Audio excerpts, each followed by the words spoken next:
Honorable Beloved City Mayor Sebastian Duterte. Mayong udto sa inyong tanan. Mga magandang araw din sa mga naka-live, mga taga Sub-Saharan Mindanao.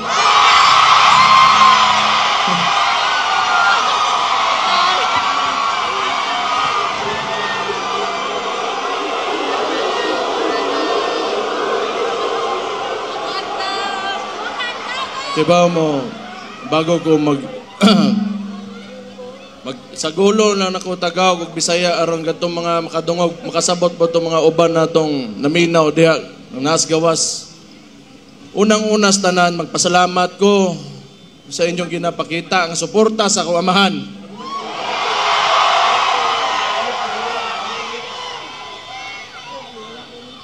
Naglagot lang ko sa inyo ha, kay kada makita na ko ang naong sa kuaman, bit-bit ninyo, kahilakon ko.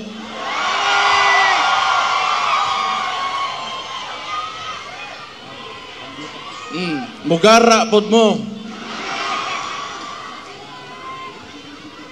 Usobo ko magpasalamat sa tanang Pilipino sa tibok kalibutan na nagapakita og suporta kay PRRD.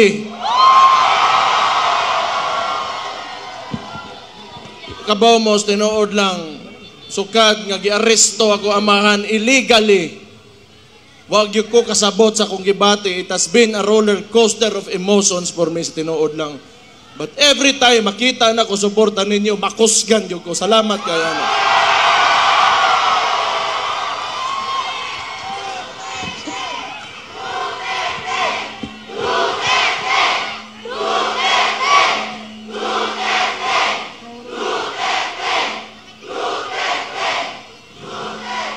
Siguro, gamiton ko ni nga nahimo kong Vice Mayor ninyo, Mayor, morning, sa termino nako karon, morning, last na nako nga araw ng Davao, nga sa termino nako karon. Wa ko makibaw unsa bagay kaugmaan o yung future ng sistema ng politika dito sa Pilipinas. Kaya it seems to me the stories that I've heard about martial law and oppression is synonymous with the Marcos family name.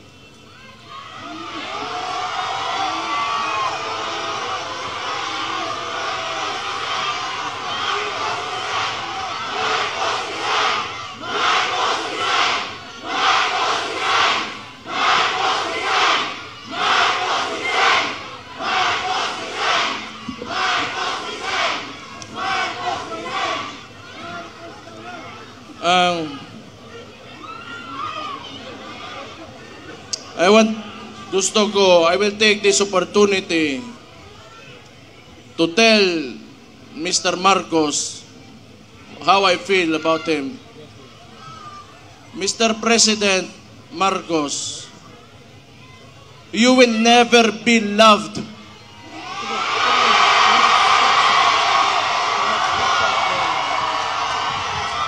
Especially to us who are calling out Rudy Duterte's name, you will never be loved, Mr. Marcos.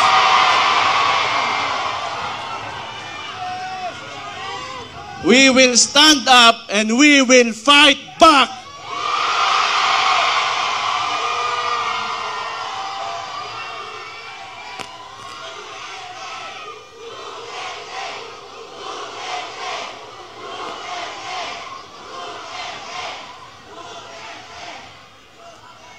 Kita mga taga Davao, ingon ani na siya. Labi nanto mga dugay dire o niya kanang nituo sa plataporma og politika sa kuamahan. Nga ilang gikuha kaning administrasyon ni Marcos o si Bongbong Marcos mismo, binigay niya sa ICC. Murag wala lang ing ato na lang murag walay nahimo ang atong pinalanggang amahan diri sa Tundak Bayan. Gibaw mo, di ko matingala gyud, tinuod lang. Di ko matingala. Nganong ingon ani karon? Kay because Rudy Duterte stood up for every tanang mga traditional politicians, di nila gusto nga kausaban aning nasura ni.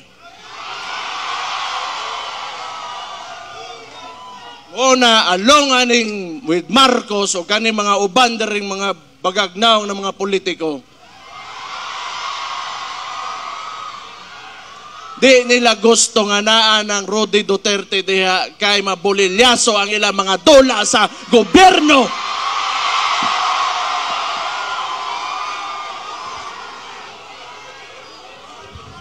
Gusto ko lang niingnon kay Bongbong Marcos.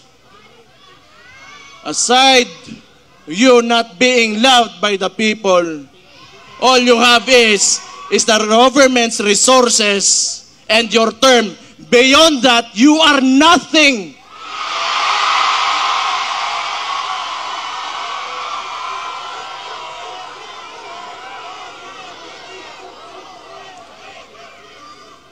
Kalimot oroy ang putang ina. Kita'y nagtabang sa iya makalingkod sa diha karon siyang ginalingkuran.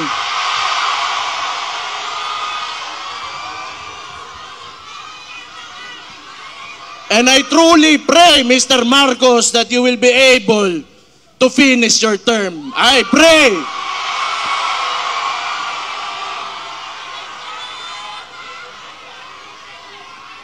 Di gyud ta matingala. Kay kung ang sabo para sa ilang para pampadugay sa oras sa trabaho, ang sabo sa tuwa, mudaot og mga pamilya, mga komunidad, o mga inosenteng kinabuhi.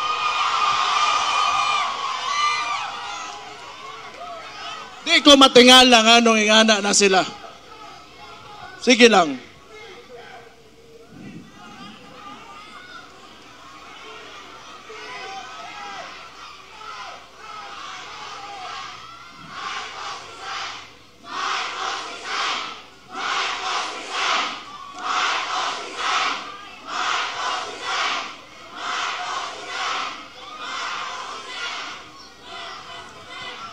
Ibaw mo,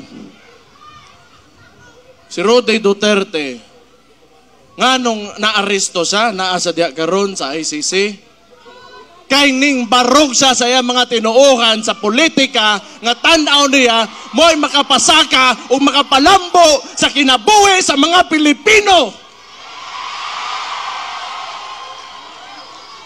Okay ba mo, dili gini panahon nga magluya-luya ta. Dili ni panahon para magluya-luya ta.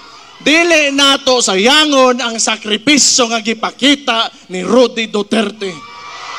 Di gyud ni mahuman karon ug di na gyud ni mahuman.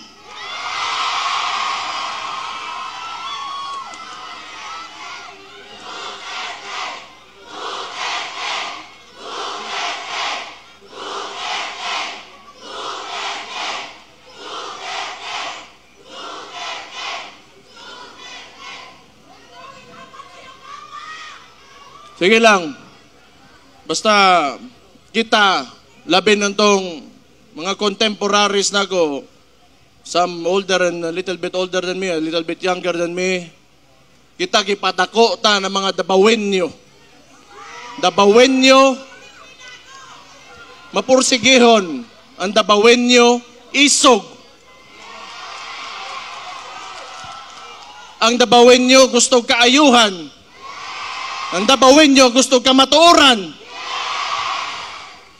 Ang dabawenyo garboso. Mabuhay mong tanan.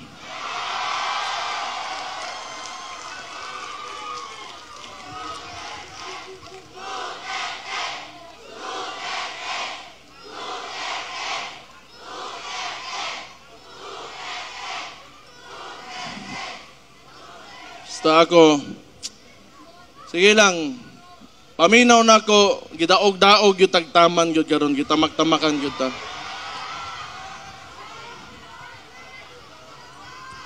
Kaya wala lagi mo, wala na gyud ko po dire, wala na. Di kung dili tungod sa inyo ha, mo nang pasalamat na lang gyud ko. Ako usar ako kataw, anak ko sa ko amahan, pero dili ko gaingon ani mga istorya ni wa ko gaingon ani. Kay tungod anak ko dabawin nyo, kun dili kay tungod Pilipino ko nga nituo og usa ka presidente nga nangandoy nga makahimo sa nasod na kagustuhan o ganang makapahayag sa kaugmaon sa tanang Pilipino. Dili ni tungod kay atuwa, dili ni. It's about us, the Filipino people. Unya, how a government treats his own. Iyang gipapriso. Dili na lang ko mo mention kay personal, pero ingno na lang po nako, dari usbo nako. Last year, January, giingnan ta ka Marcos, wag yung kay utang kabubuton.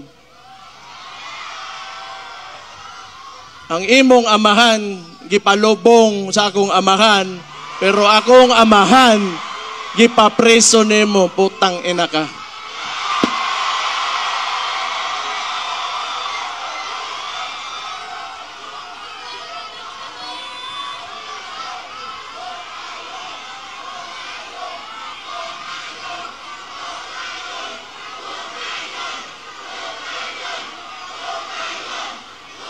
Ayaw, paginguna na.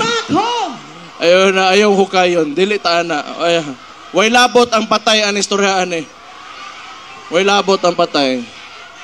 Naana na diha. Pasagdi na ninyo.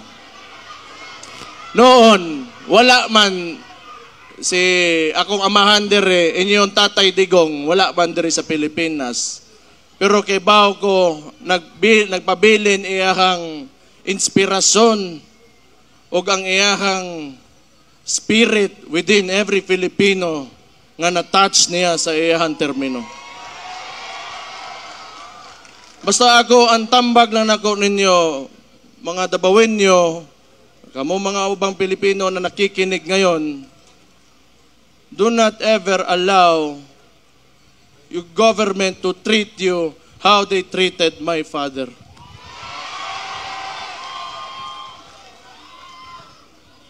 Usab, kabalo ko, busy mo na mga tao, dagan mo laing buhaton, pero makita na ko, in behalf of our family, akong igsoon, ako mga igsoon, tulo na ako ka igsoon, umama, tanan may mga Duterte, nga nagsakit karon tungod sa naitabo sa among amahan. Salamat kaayo, gyud sa inyo suporta. Salamat kayo sa inyo ginapakita. Wala na ko'y maingon sa inyo kung hanto dire na lang yun may, to dire na lang may, pero sobra-sobra na kayo nyo gipangita. Yung gipakita sa mga, salamat kayo. Pero, samtang niya pata dire, di gyud ta maundang, o di gyud ta mapili, basta nagkahiusa lang ta mga Dabawenyo. Mabuhay ang Davao City!